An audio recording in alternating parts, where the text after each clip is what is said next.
Alright, we got a lot to talk about this week, so let's just get right into it. Our first movie is going to be Deadpool 2. I was really surprised a couple of years ago to realize how much I really liked the first movie, because I wasn't sure about the whole him breaking the fourth wall thing or making references to the other movies and how much that was going to be played up and all that, and it actually ended up working really well for the most part. So it didn't always land, but it landed enough to where I I really liked it quite a bit. But the problem is that I was concerned about this one because it's like I could have very easily seen, as you could hear the doubt, how much this novelty was going to continue before it completely and totally wore itself out. And that seems to show with how much Ryan Reynolds has brought up trying his absolute. It's hard to tell what's a joke and what isn't with Ryan Reynolds, but it's like he's brought up multiple times about how making as little of these as possible. Like there's even the point in the movie when they're mapping out the battle plan, and like the final plan is make sure we don't get a third one. And the thing here is that I I I wasn't quite sure at the start because we get hit with a lot of the stuff really quickly. Like right in the first 3 minutes or so, we have him talking about the end of Logan. We have him talking about the box office that the first movie made, the haha leave the kids at home thing, and a reference to the Martha thing in Batman vs Superman. That's like all crammed into the first 5 minutes. And it's like, okay, maybe he's getting the obvious stuff out of the way, and then it won't be heavy like that the whole time. But yeah, there are definitely a few dead horses here. It feels like Ryan Reynolds is beating the holy shit out of, but still, there was definitely room for what else was going to come. I mean, yeah, you can. I could pretty much sit here and make an entire video just pointing out the references. And it's like, I'm sure that's probably what a lot of people, because people are so desperate for people to know that they too got the joke, and it's like this is something these movies like really bring that guilty side of out of people. But I was gonna try to go in because they're also introducing a whole lot of new stuff, despite also touching on some of the old stuff or some of the old jokes.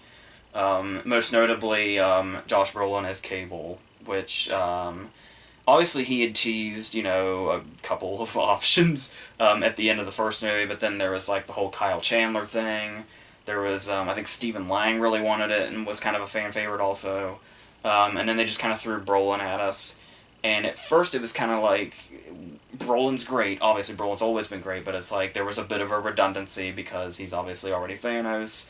And then there was kind of that downside to it where you're almost thinking, did they cast him strictly for the Thanos jokes or what? But being Brolin, you kind of knew he was going to deliver anyway. So that definitely did come through in a good way.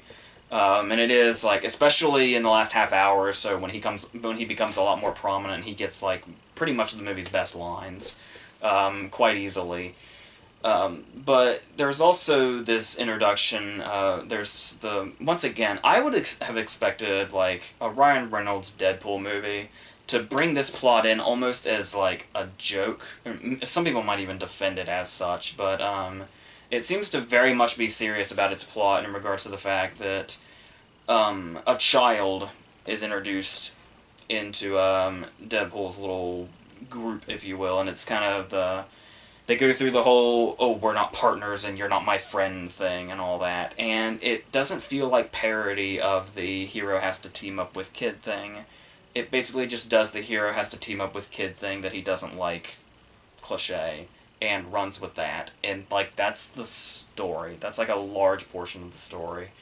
And not to say that they don't do different things with that, but it feels way too familiar, especially for a movie like this that is just constantly trying to completely go in different directions than the directions we think we're going.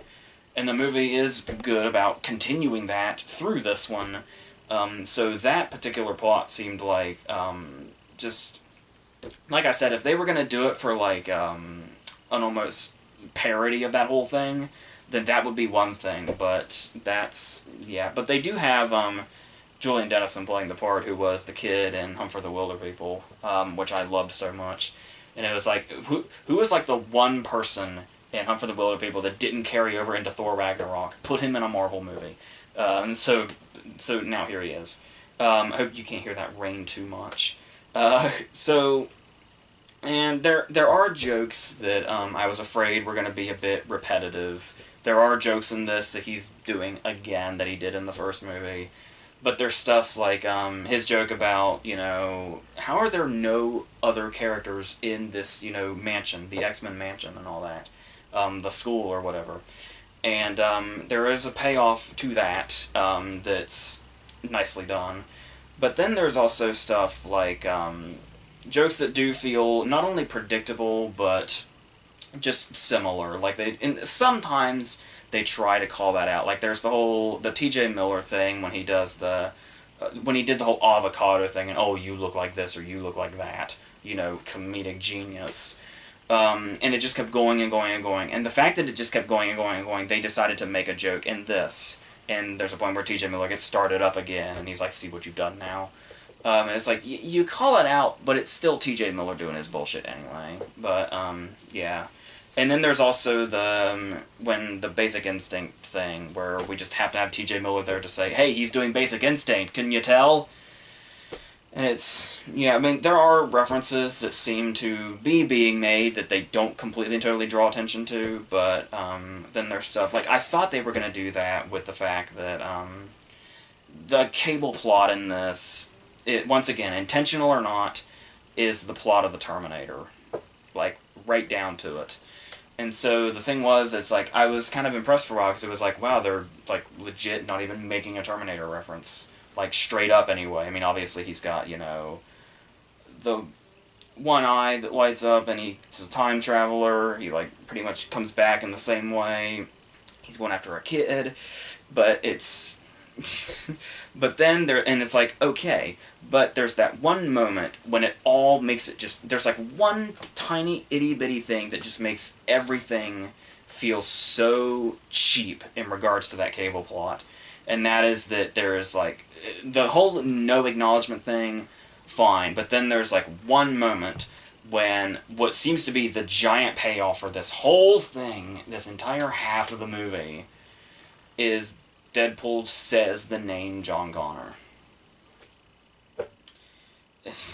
And it just really, it's like I said, it's just 2 words, but it just feels like it cheapens the whole thing. So I really didn't care for that. And then there's also, there is a particular scene that without saying too much, I'll just say, is lifted straight from MacGruber. And that's, it's like, if you're like, stealing from MacGruber 8 years after it comes out, you can probably do better. So that's... Yeah, and then there's stuff to where it's kind of like, it's still kind of an interesting concept, even though it may seem like it's ripping something off or joking about something. Like, one of the things I found really interesting about Black Panther was the fact that when they would fight, they'd have to have their powers stripped away. And that's the thing where they have the collars in that, like, face-off prison that kind of takes his powers away from him and, like, basically gives him cancer again until he can get his way out of it.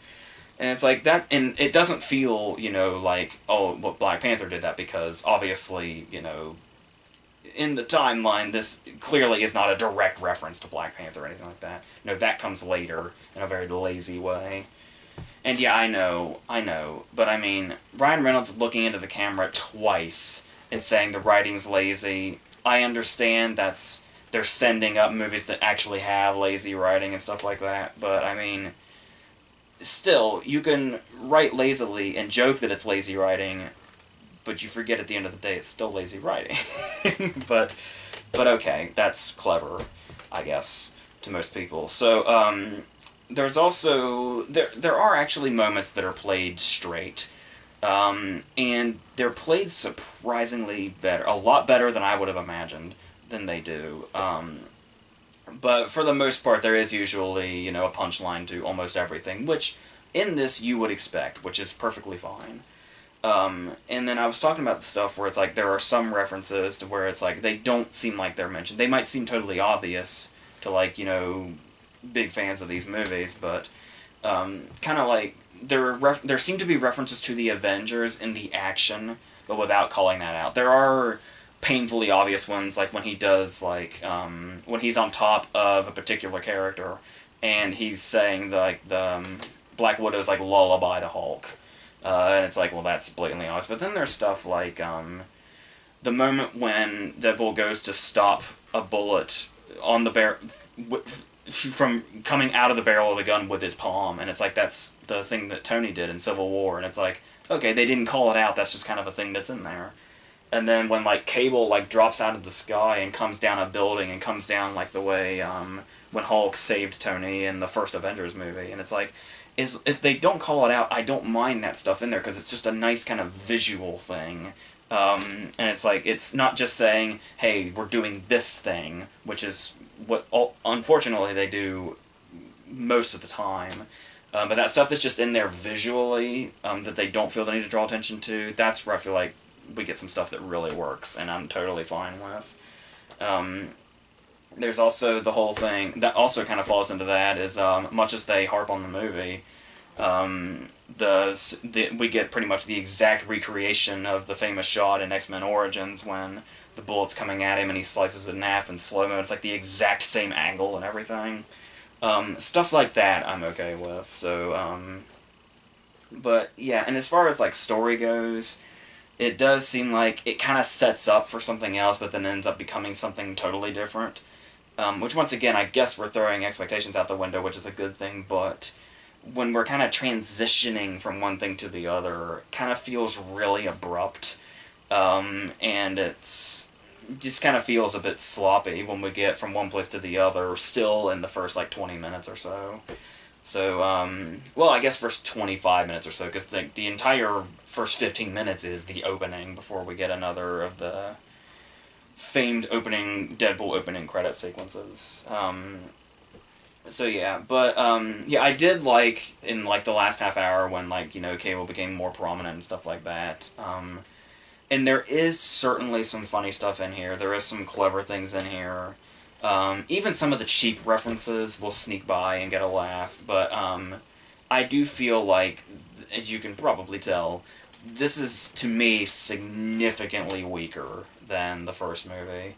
It does feel like it's getting played out. I do think it's in Reynolds' best interest to not just make it a joke that they want to only make as many as, you know, whatever the plan is.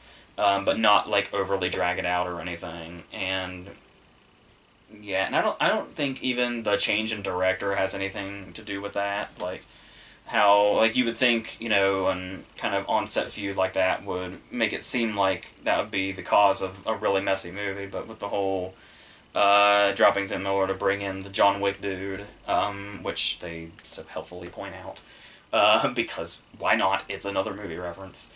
But yeah, it just really has lost its freshness. Like I said, I understand people have a lot of fun just saying, oh, that's a reference I get, or oh, cameo, or whatever. But it's like, that really only goes so far, and this movie's 2 hours, and a sequel to a movie that pretty much did all this just fine, but even in that movie, some of it felt a little played out, so people seem to be going crazy for this, but unfortunately, I'm not one of those people, but yeah, I tried. I was getting hyped for it, going in there too, despite some of my doubts of, like, can they, you know, continue this without running dry, but yeah, so that's where I lie with that. It's not bad or anything, but it's a big step down from the first one to me anyway, so there's that. Of course, obviously the action is really well done also. I imagine, as I said, that probably helps that they have sort of the John Wick director on hand, but while it is, like, it does feel, you know, bigger, as a sequel usually should, I still think the action was a bit more sort of, you know, fluid and felt more, I guess, hard-hitting in the first one, so, and then it kind of had, it sort of seemed to go beyond the whole, I can't remember exactly who it was that wanted to stick with the lower budget. I'm pretty sure it was Ryan Reynolds, but this one does feel like it seemed to really try to up as much as it could, but ultimately still, it just felt like the first one kind of succeeded in those territories much more. So, yeah, on to the next thing. Our second movie is going to be Cargo, the zombie movie that Netflix just put out, starring Martin Freeman. And I'm not quite sure how they're advertising it, but people expecting a zombie movie may somewhat get that. It's more like, I was kind of getting vibes of like, it's basically like The Road, only with zombies, if that's appealing to you. Only it doesn't quite have as dark and dire of a feel, despite the fact of what's happening in it clearly is dire, but yeah, there's still kind of, yeah, there's something about it that's probably something that makes it seem a bit brighter than it is, for lack of a better word, is the landscapes, which are just really vast desert, which also sounds a bit depressing, but actually adds a really interesting aesthetic to it. And it's on top of that, and it also really adds for great visuals, not just the landscapes themselves, but the fact that this is kind of an ingenious place to set a zombie story, because there's the whole thing of usually they can like maybe be on the other sides of hills or something, or be behind, buildings or trees or whatever, but when in just vast nothingness, you can see them coming from a distance, which is still terrifying, but in kind of a totally different effect. And the way you can kind of, even when there are hills, you can still kind of see them coming up them, even if they're in the way distance, which adds a really kind of unique feel to this than it would to most other zombie movies, at least recently.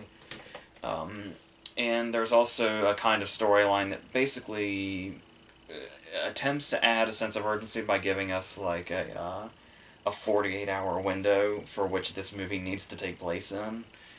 So there's that, and then obviously our lead being Martin Freeman, who has to basically transport his baby daughter on his back across this desert landscape, running into not just zombies, but other characters that are survivors also, who may or may not be trustworthy. And yeah, it is an interesting setup, even if it does feel like it's set in a world that we've seen many times before, not just the zombie world, but the post-apocalyptic kind of thing. But they are able to add some things to it that make it seem a bit more its own thing. And in the way it kind of seems to be trying its best to go against some of the more recognizable things, like the fact that some things that might be maybe put off people who are more fans of the zombie genre in a different way than this. Like, there are there are times when attacks happen, but there's never really a moment, at least for most of the movie, where there's like not a lot of them at a time. Usually it's just like a few kind of coming up in the distance, or one or two that may have come from nearby areas, but for the most part, they just seem very, very scattered and very few and far between, which is not a bad thing, by the way. Just one of those things that's kind of like if you're expecting it to be something a little bigger, that might be a problem, but for the most part, I think they pull it off relatively well. But the thing about that, going on that, is there's not really many big suspenseful moments you might also be expecting. Like there are moments in there, sure, that are like, I wouldn't say so much suspenseful, because when you think suspenseful, you think of scenes like the scene in the first season of The Walking Dead. I think it was the first season. I can't fucking tell anymore. Where they like had to disguise themselves in like gore and then kind of sneak their way through the zombies. There's no like kind of suspenseful scenes like that. It's mostly just like close calls. They're like very sudden. So suspense isn't really the word I would use, but there are certainly moments that are, you can kind of feel that tension like in your blood when you're watching it, even if it's brief. So they're able to pull that off, and really, actually, I suppose there is something in regards to length, but it's in a different way, and not necessarily the traditional suspenseful way, which is really the entire first 20 minutes. Like, in the entire first 20 minutes, there's something going down to where we're basically just anticipating a certain thing happening, but we're not quite we're given a time, but we're not totally and completely sure how much time is passing in the movie and how close we are to this happening. So we're just kind of anticipating it, and there's something really nerve-wracking about that. And it's kind of a nerve-wracking quality that the movie, unfortunately, never really reaches again. But that's not to say that it doesn't have, some moments like that. And of course, he is going to, as I said, run into assorted characters. There's the little girl where he's... At first he seems kind of dismissive of, but she just kind of keeps seeming to somehow find her way back into this story. But while at first it seems like there might be a threat, it's also... She's basically trying to keep her dad, who has been infected, from receiving the fate of the rest of the zombies, and you can kind of tell there's something that Freeman sees in her that kind of, he feels her pain, and which he portrays really well, and he's really good throughout it, only, not just doing, like, kind of the stoic father thing, but there's also, especially in some of the bigger moments, he seems to have kind of mastered that thing where it's like, when you're really kind of, like, there's a lot of fear in you, or if there's, like, maybe a deep sadness in you or something, in a situation like this, you suppress it with anger, and you kind of show that, but through the anger, you can still kind of see that it comes from, like, a fearful place or a sad place. He got really good at that as the movie went on, and was in, like, the kind of first third as well. So, he seemed like an odd casting choice for this, even though he just did that Ghost Stories movie. But yeah, he actually pulled it off really well. He's not the kind of person I would have immediately thought of for parts like this, but yeah, he's surprisingly really good with them. And they also throw in those things. Another thing about how good the setting is, especially when they first started off, is there's a really effective moment, like at the very beginning, when they're, like, going down, like, the river or whatever, and they see what appears to be, like, a child's birthday party with this family that's just surviving. But because everything in this world is legitimately a threat, like, whether it be not just zombies, but also maybe people who want your supplies or whatever, it's like, Freeman sees them, and he's, like, happy to see them and happy to see normalcy. And then the music just kind of darkens, and then who I'm assuming is their dad comes out, like, ready with a gun, and just, that kills the whole happiness of the moment, and it's like, that kind of encapsulates kind of the whole thing in regards to, even if you get just the slightest glimpse of happiness, there's a good chance it's just going to be really cut short. So, and that's just the world that these characters live in now, and that's a good way to really kind of throw us into that and show us just one example that says everything right off. And then there's also that weird thing, just like a weird detail, really, where the zombies, like, bury their heads and just kind of kneel there. I don't know if they're, like, listening for prey or if it's just something that they do. If that was explained, it might have just gone right by me, but I don't recall anything. That's just kind of seems to be something that happens. That's just kind of a nice, weird effect thing, so there's that. So that's a lot of compliments, and it is worth watching for the most part. There are certainly things that bring it down, especially as it kind of passes the halfway point and keeps going. It's like an hour 43, but it's based on a short film, I believe, which kind of sets you up for the idea that it's probably going to feel like it gets dragged out a little bit. Which is true, and they do, much as they do try to make it their own unique thing and their individual thing, there are moments that are going to feel familiar, and those cliches are going to start to come back. Like I was talking about, the untrustworthy survivors is, like, always going to be a thing in these, and they don't really do anything particularly groundbreaking with that, and that starts to feel like the same thing, especially when it, like, kind of, it overstays its welcome, becomes a problem. And there's, the thing about the 48-hour window that we have for this movie to take place in, there's a long time, there's, like, a really long time where we don't really get a sense of that, and they don't really seem to be playing it up, and if it was a longer period of time, I could probably understand that, and where you're just kind of waiting for time to die down. But 48 hours is not long, and it's like when it finally does start to play a part in what's going on, and kind of an urgency begins. It's kind of like everything that came before it, which would have been a day ago, feels so far removed that it feels like a lot of time has passed, much more than 48 hours. So that's overall something that they really could have used to their benefit and really made something that felt really fast-paced. But they seem to have intentionally made it feel very kind of, what's the word, deliberately paced.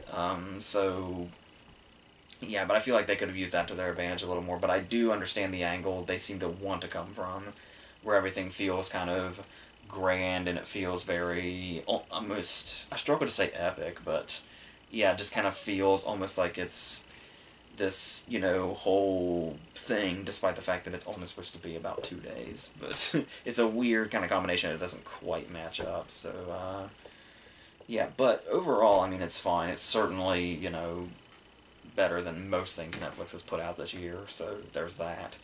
And yeah, Martin Freeman is a really convincing lead, like I said, surprisingly in a role like this, I wouldn't have expected, so, yeah, so yeah, this is fine, especially for a Netflix movie this year, so, yeah, that's what that is.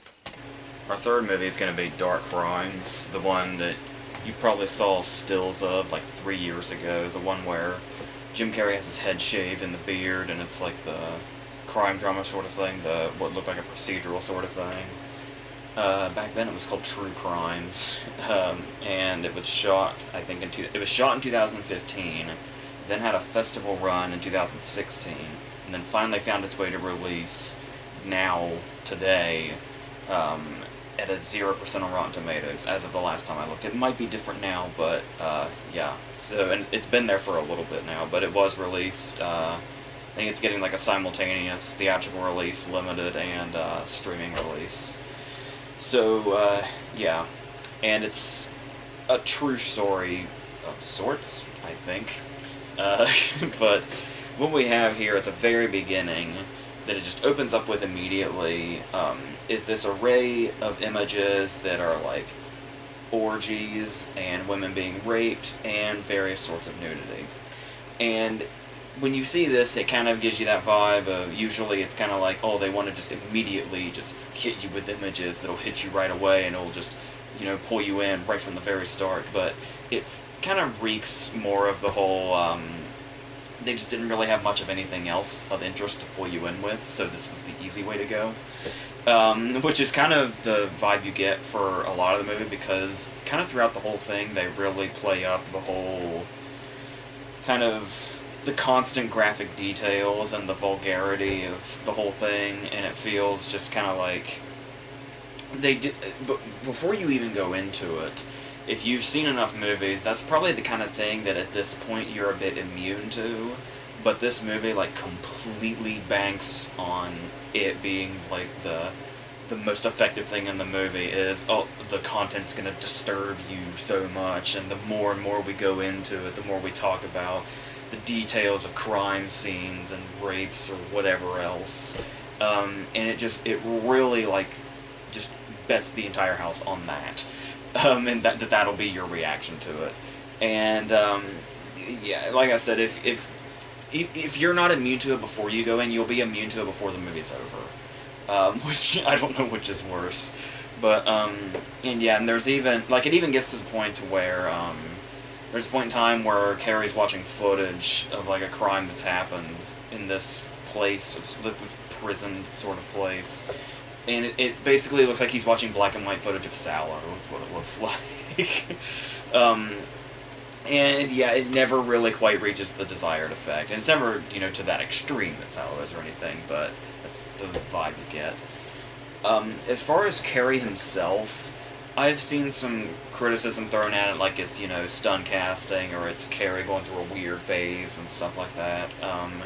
But we've seen, Carrey do drama before, and I don't really, as far as movies like this go, I don't really have a problem with him in roles like this. Like, you would think it'd be maybe distracting or something like that, or he just wouldn't be quite much of a fit, but I actually think he's fine in the role for the most part. The accent's a little weird because we're kind of so used to what Jim Carrey sounds like, I think, but yeah, and you can kind of tell that this is a character that really kind of needs that, because we know, like, during the time period, especially when this movie was filmed, Jim Carrey was, like, in a really dark place, like, in his real life. So when we see, like, that really kind of cold, vacant stare that this character has a lot, you kind of get a sense of there's a sort of reality in it when we see him, which actually makes it more effective. Even if he doesn't get a whole lot to do that's not seemingly totally internal, like, I can easily see people saying this is more like, despite the fact that it seems like, stun casting or something like that, that it's a little too downplayed, like he's, like, to the point that he's almost doing nothing. But for the most part, I think he works fine. His presence also here is kind of like, I don't know, the movie seems to want to go in a few directions, but there was, like, the initial concept we were promised had a plot that was very similar, sounded very similar to the number 23, however you felt about that movie. So yeah, and there's a sex scene, maybe an hour in or so, that people will probably have trouble taking seriously, that's supposed to be very serious, but, yeah, for the most part, though, I don't mind him taking roles like this, and I don't think it's, too distracting or anything. As far as the rest of the movie goes, when I was watching it, I started to kind of get, this might sound scary at first, but it was really just kind of in, like, setting and aesthetic, but I was kind of having flashbacks of the Snowman. Like, it actually feels a lot like the Snowman, just kind of in atmosphere. Charlotte Gainsbourg's presence, because she's in both, I'm sure has something to do with that as well. But and yeah, this one's this one's in Poland and that one was in Norway, but they still just kind of, just everything about the appearance just has a very similar vibe to it. The story probably somewhat too, the whole murder investigation and all that. This is definitely more well made than the Snowman, so I can say that. But yeah, the thing here about it, and I was talking about it being a true story, it's to my understanding that this is another case of they kind of basically abandoned the truth aspect of it for the most part. Like, it's kind of like the vague setup at the very beginning, but then they just kind of did whatever, I think, to make it more movie-like. And usually that's not something I'm particularly opposed to, because it's like, well, yeah, you're making a movie, you should make it a movie. Like I said, documentaries exist for a reason. But after hearing that, I kind of feel like it's hard to tell because so little happens in this movie. I'm not sure if taking out any of the more truthful things would have made it less interesting, because I'm not sure how you can get less interesting than it already is. But, so yeah, like, if you're gonna do that, if you're gonna, like, do a true story but pretty much change almost everything, you gotta kind of do it with a purpose and maybe be adding something, but this doesn't seem to be adding much. It actually just legitimately feels like they're taking away as opposed to adding. They can only explain how bare bones it feels. And it's like I was talking about with the content of it in general, it's kind of like you can tell that they're going for like a really sleazy and a really grim sort of atmosphere here, but yeah, it's just really in general too dull for any of that to have any impact. Like, you can say, oh, it's sleazy and grim, but you can almost mean that in a good way too, if like that seems to be the intention, or it kind of brings the world more to life. But no, there's hardly a world to bring to life. It's just, those happen to be factors that look worse in this very dull story. And there's even like a little thing going on here to where it's like it's almost trying to build up a paranoia angle where Carrie's like being followed, and they kind of keep playing with that, but it just doesn't feel like it goes anywhere most of the time, and they don't really do anything to really build up that paranoia aspect like something like that could. So yeah, it just feels like a lot of missed opportunities here. It is actually, it's not just, I say, better made than The Snowman, it actually is just in general well made.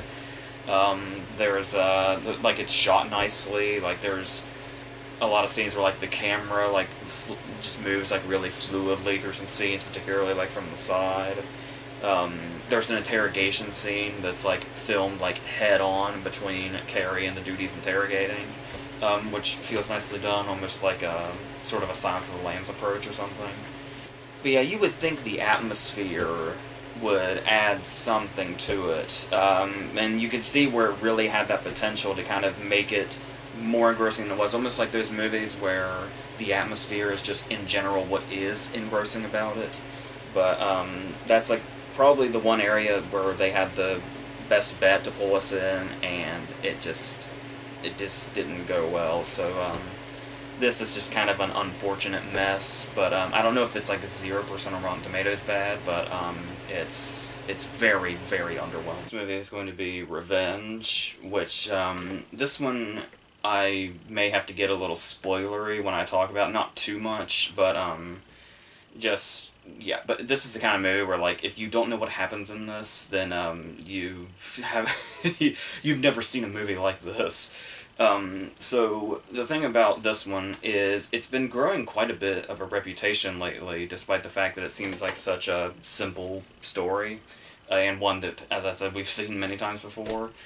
But the different thing that it's doing here is not just the fact that it's being really built up as like the big, feminism message, but also it's like a grindhouse movie by way of like an artsy European movie, which is very interesting and a very interesting combination.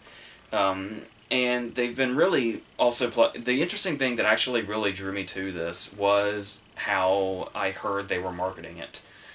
Which was apparently they released a trailer not that long ago where they had released one trailer, and then that one got like a whole bunch of feedback being like sexist tweets and stuff like that. So they took those sexist tweets and actually put them in the trailer instead of where you would normally see critic comments.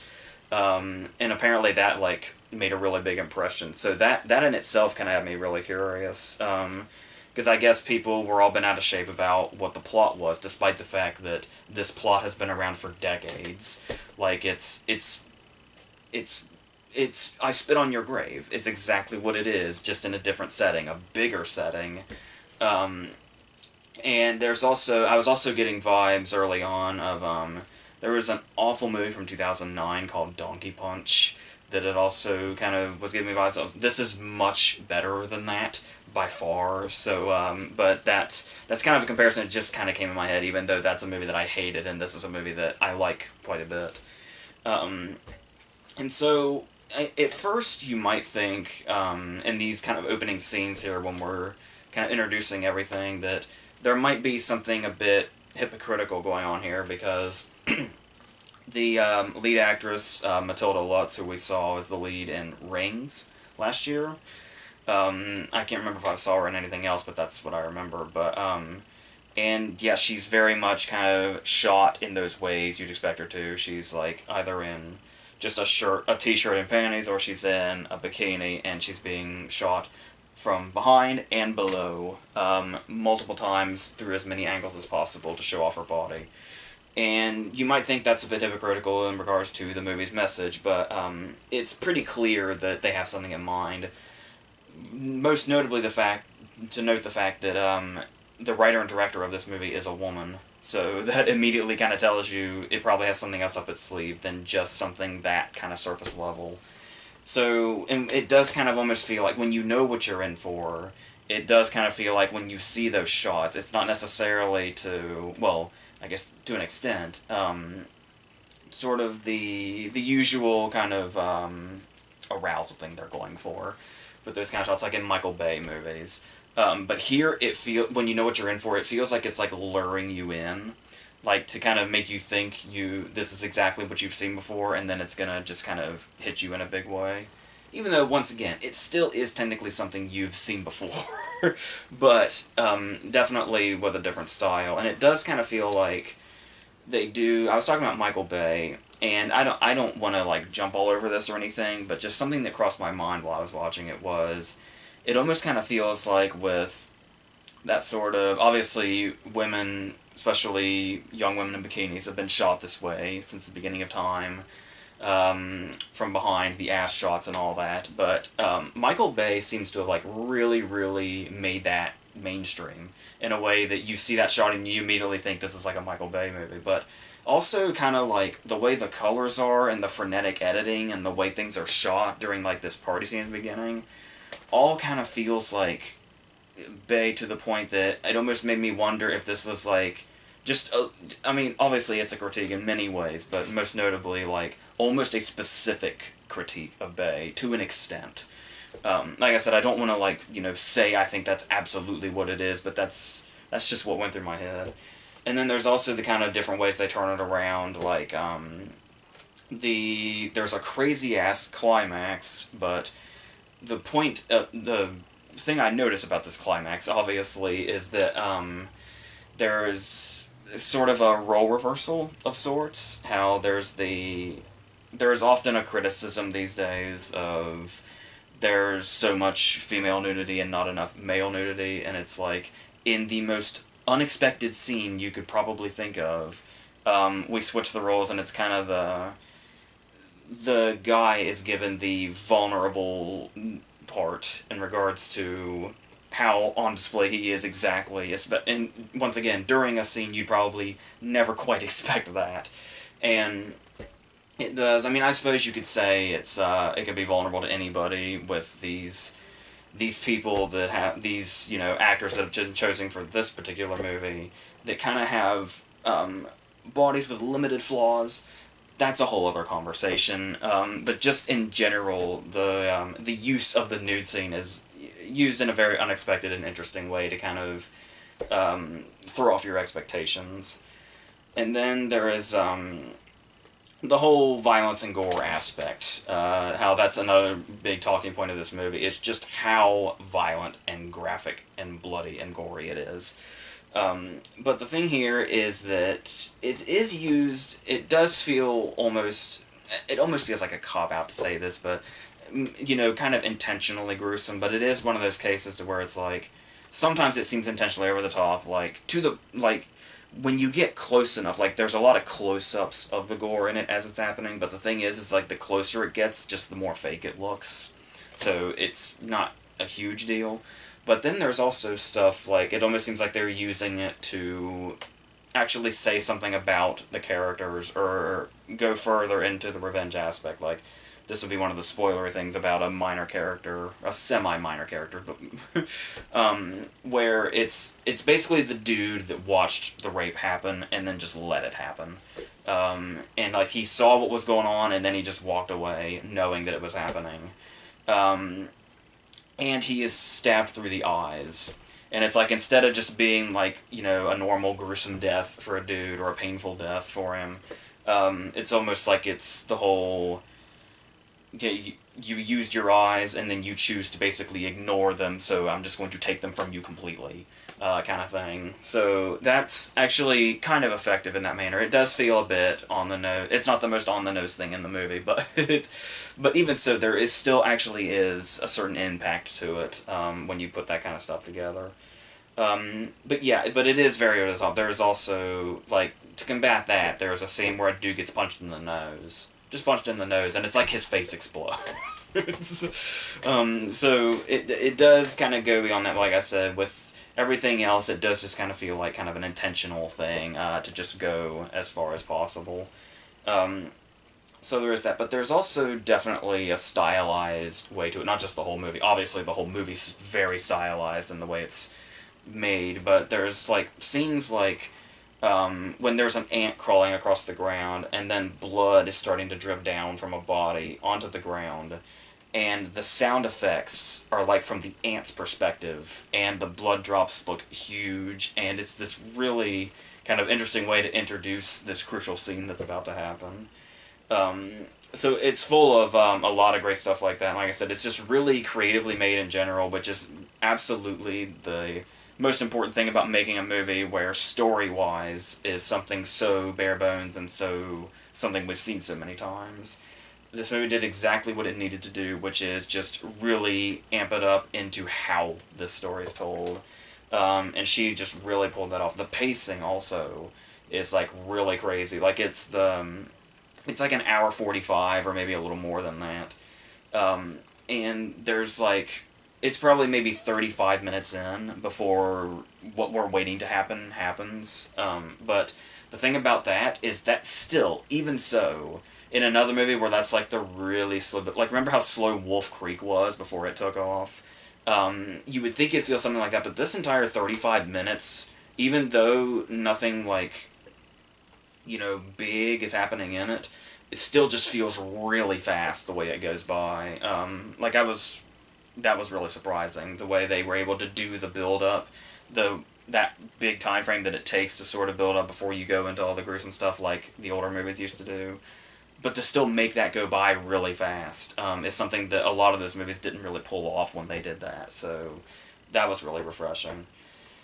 And yeah, we talk about how just really over the top it is, but there's still the great thing about that is it's definitely over the top, but there's still you can still tell like how focused it is and how much the how she was really in control of her vision when she saw this, which is helped by the fact that she also I think she's like one of the first listed in the editors as well. So it's a very specific vision that you can tell was really kind of unique to this writer-director and not just another revenge movie. Despite its... I almost wish the title was something else, but I don't know if, once again, that's the point, to kind of lure you in with a title that just seems so bland, but... Yeah, but yeah, there's the stuff like the Phoenix brand is like almost cartoonishly on the nose. It's like you can do all this other stuff. You can do all this over the top stuff. You can do the eyes thing, but it's like I draw the line at the Phoenix brand. It's like that's a little too on the nose. Come on. But yeah, obviously, despite I guess a flaw here or there or whatever, because I guess you're required to say that in reviews or something. But yes, it is very much takes a unique perspective on this genre and really shows it in this very cool, memorable, stylized way that is probably, especially with the reputation it has now, is probably going to somewhat be a future classic in regards to this particular genre, like the revenge genre. And it's also definitely got the feel of a chase movie too, which is really cool. So yeah, that's the only thing this week I like really highly recommend. So there's that. But the next thing, just gonna completely go in a different direction here, almost, with Overboard.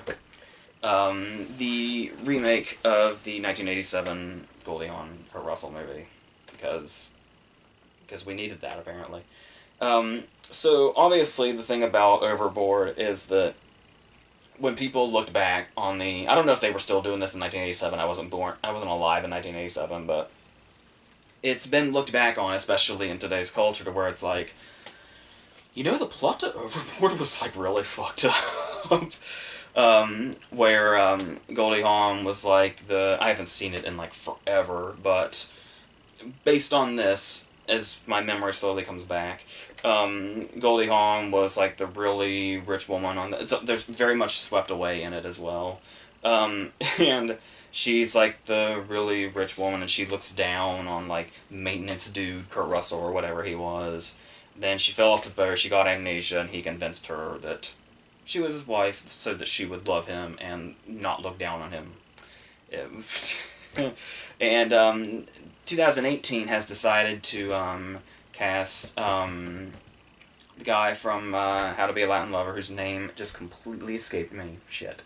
Derbez is his last name. Instructions Not Included in How to Be a Latin Lover, and Anna Faris. And they decided to switch the genders. And it's kind of like, I get where you're coming from, but then it's like, it's still Overboard. It's still the story, and you like have a whole opening here to like be just kind of a satire of not just like Overboard's concept, but like romantic comedies in general. And it's like you're taking this big standpoint in this particular time, and this big turning point in our culture and all that, and you just kind of remade Overboard, but you switched the genders. That'll show 1987, I guess. I don't know. Excuse me. But, yeah, so, and as this begins, I'm not completely sold on the idea, but I'm open to it, because it was kind of like, well, maybe they'll, shake it up a little bit. But when I kind of knew that they weren't, more or less, was when the opening scene is Anna Faris driving down the road and just saying the phrase bloody stool over and over and over again. And it was like, okay, this is going to be what this movie finds funny. And this is the first scene. So what's the rest of it? If this is so damn funny, it's our first scene. It's her repeating bloody stool over and over again. Well, you can probably imagine. I don't think this helps either. That this might be kind of controversial, because I know people are just absolutely crazy about her. I haven't really been much of an Anna Faris fan, honestly. I think I kind of like her in like the scary movies and stuff like that, but I mean, I don't know. I mean, I get the appeal. I just don't really, have it. So that's probably not helping me at all. And yeah, before we go into this even further, it's also worth noting while we're talking about the 87 movie, there's the whole weird idea that apparently these are in the same universe, because there's a point in time where the doctor says, like, oh, we've only seen one other case of amnesia, and it was, a pretty girl in the 80s. That's never acknowledged again, by the way, so yeah, maybe that's their, like, that's like the one time they were trying to be tongue-in-cheek when they should have been through the whole movie, and it just stands out in a really fucking weird way.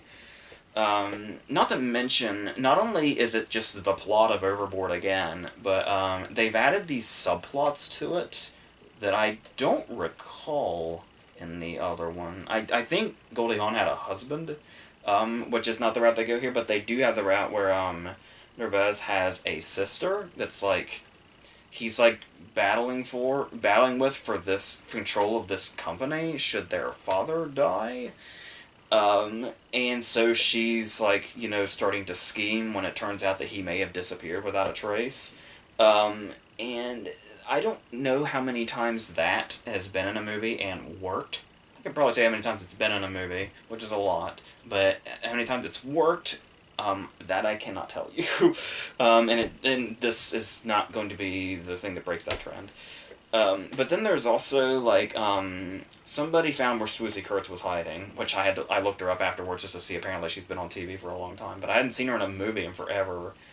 And there's also a plot with her and, like, her trying to be an actress.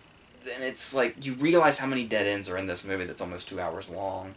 And once again, you have all these opportunities to change about this movie, since people clearly have problems with it now, especially today, and they just don't do it. They prefer to do the subplots and drag it out, while we just keep cutting back to what we already know.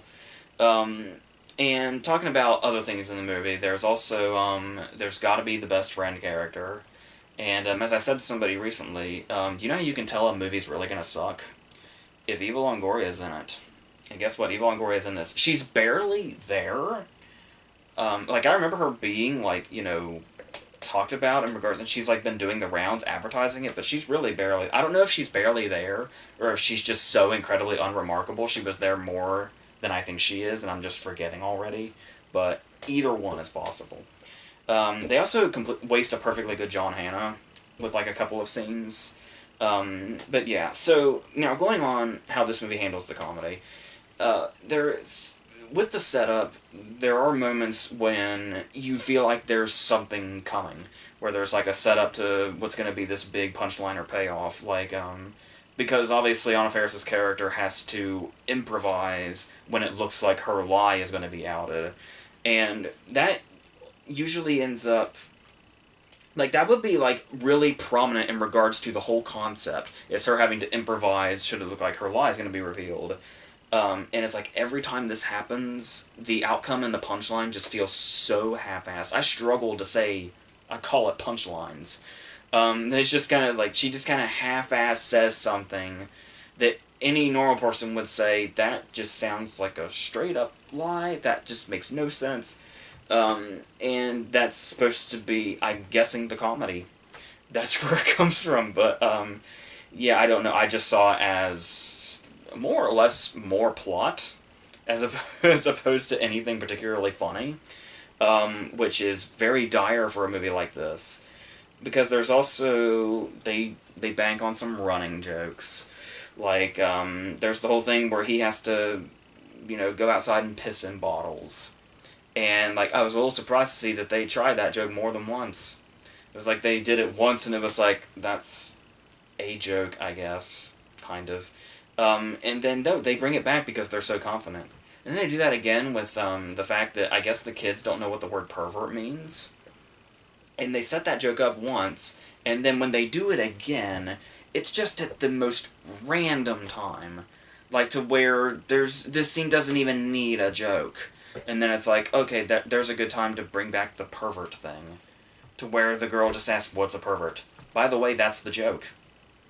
And I believe it's even cut off before he can really answer it.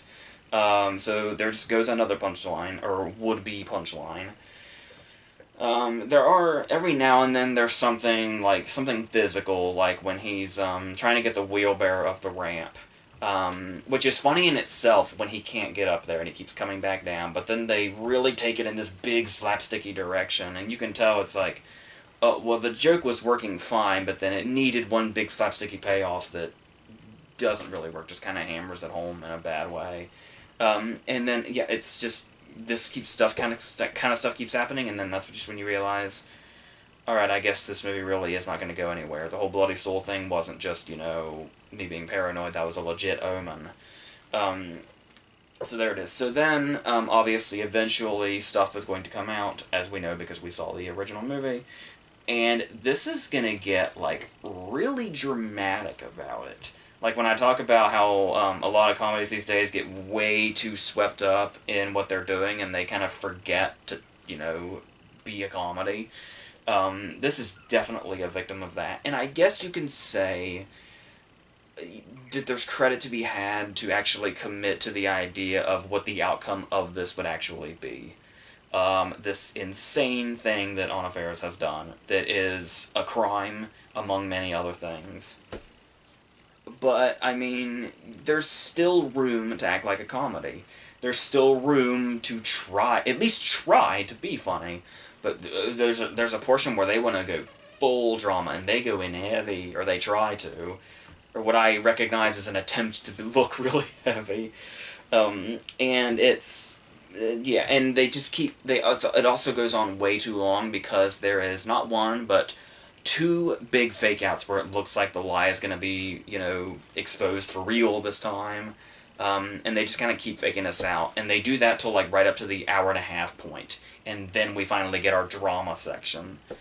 And you can get a sense, if you didn't see it already, where this would get really tiresome really fast. And it's like, you watch this and you watch how it tries to find a heart, and it tries to be heartwarming, where he warms up to the kids and all that, and he becomes a better person and all that. And it's like, even if this wasn't a movie that already existed in the 80s, this would be, annoyingly predictable, and feel very by the numbers despite the fucked up setup. But the thing about it, though, is you see his previous movies, and you realize it's like, this is just kind of the Derbez way. To where it's like, he just kind of makes those movies that really have those big hearts and those really big heartwarming moments. And it's like, he has such a sincerity, the way he tries to put that stuff in all of his movies, that it is hard to, just full-on hate it. But, I mean, it's really not enough to... it's still very formula stuff from the get-go, and when we go through all this, and it just doesn't, like I said, I see it there, and I appreciate that that's where his heart is in this story, but, yeah, I didn't really feel anything towards that. Just sorry for him, more or less. And so... yeah, that's pretty much what that was. It's really built up like a big crowd pleaser. Like I said, there's a reason, Instructions Not Included made him like this big international success, but this is, yeah, it still just does nothing to really raise itself up. And the fact that it's a comedy that just has almost nothing funny in it. It's just a death sentence from the start. So, yeah. And lastly, we're gonna end on Josie, a movie I didn't really hear about till like within the last week when it came out on DVD, and I saw it on the shelves. Um, and as I looked into it, it seemed to and as the movie started, it seemed to pretty much set itself up as one of those thrillers, like one of those kind of intentionally sleazy thrillers where it's like, dude gets in over his head with this girl that may or may not be trouble, and there's something very mysterious about her. And it's basically, those thrillers where your dick will get you killed, stuff like that. The kind of stuff that Michael Douglas used to make. Only, once again, just not even close. But, so yeah, we start off with Dylan McDermott, which is promising. One of the reasons I kind of sought the movie out was that Dylan McDermott was the main character, and yeah, and you do kind of get a vibe from the get-go of how clumsy this movie's going to be, when it's not even really about the story yet. We're just kind of watching his character just live, like do the things that he does in this lonely existence he has in this miserable it's like an apartment complex, but it also has the vibe of a trailer park. I'm not sure. Also kind of looks like a cheap motel on the outside.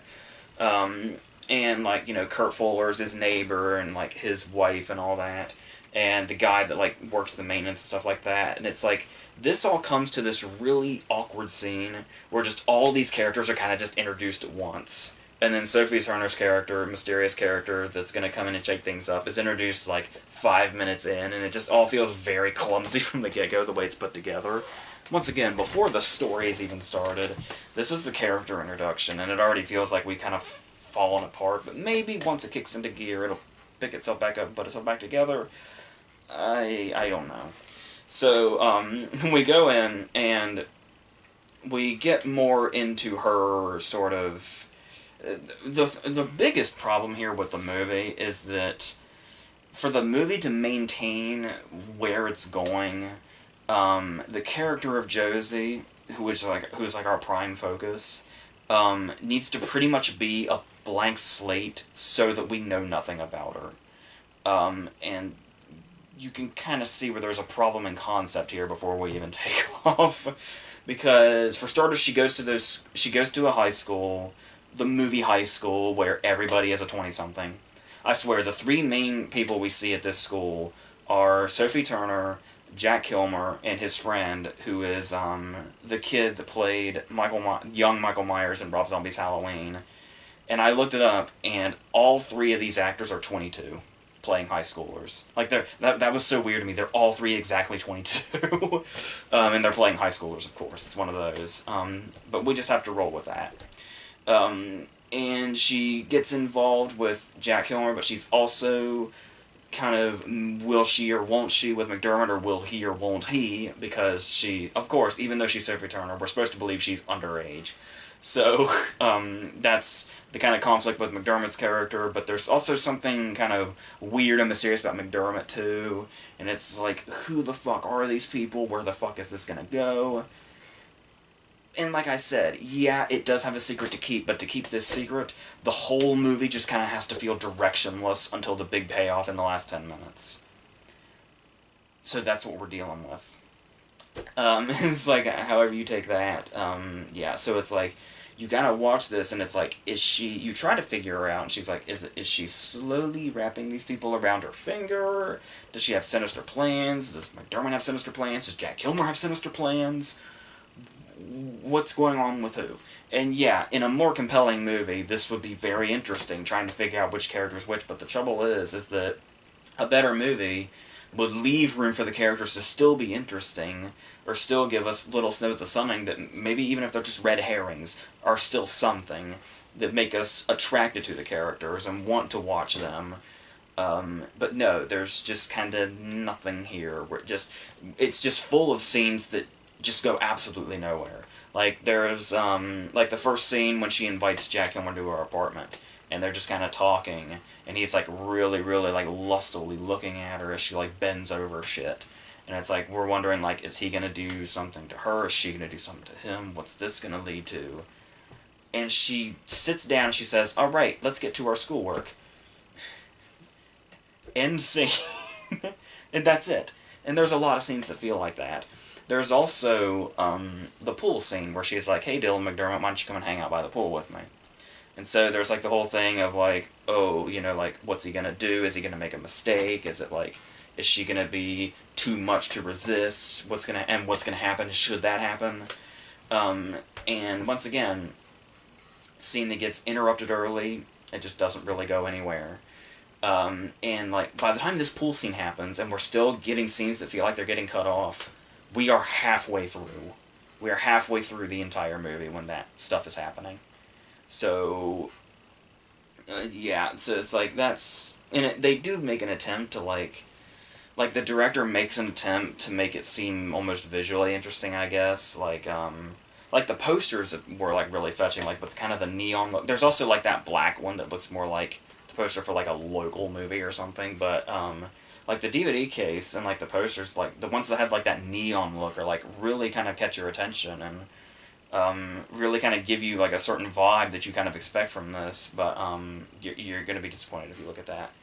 But there's also stuff like, there's a long take, or an attempted long take in this, that seemed like it could have been an interesting way to show us the different characters and where they stand. So it's like, this cookout that like Kurt Fuller, whoever is put on, and the camera starts here, and then the woman walks in with drinks.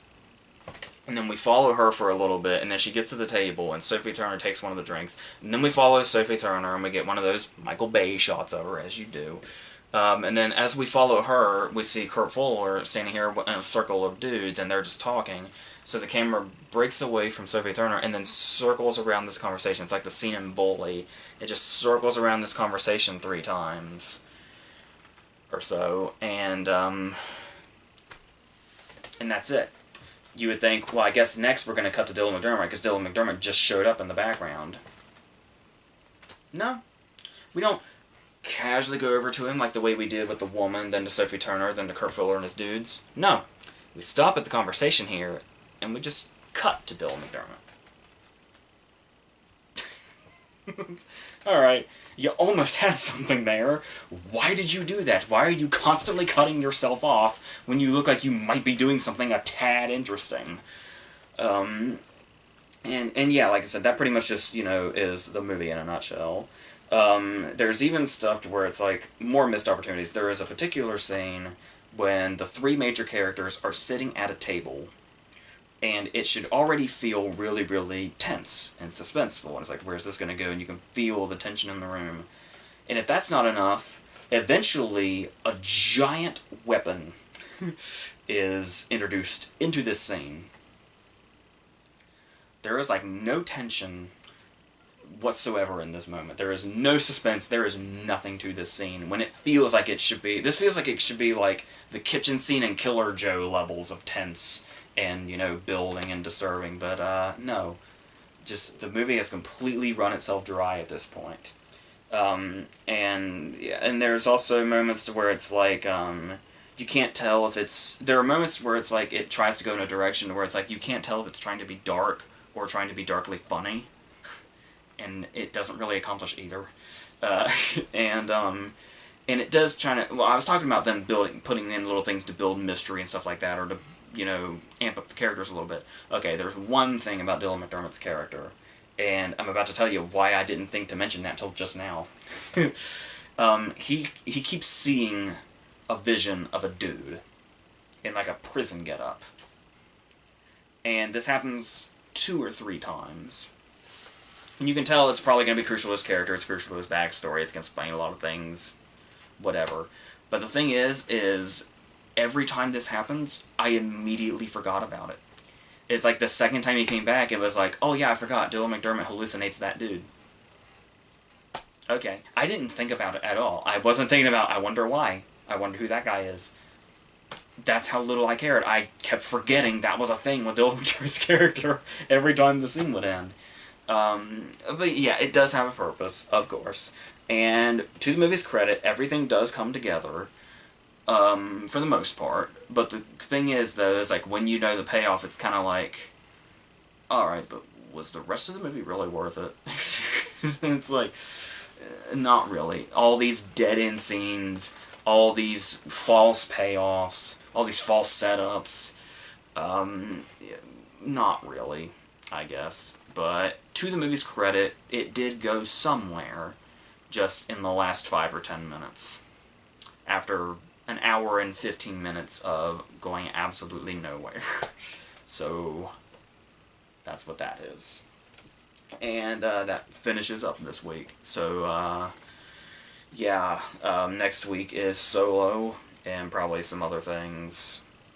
And Versus, I'm not quite sure what Versus is going to be, but, well, next week, this week I know what it is. It's a couple of classics from the 50s that are often compared, but I don't know how much interest people will have in that, but I'll do it anyway. So, yeah, and then we'll see what the summer brings, which doesn't seem to be near as much as what the spring did, weirdly enough. So, but yeah, we'll see what happens. So until then.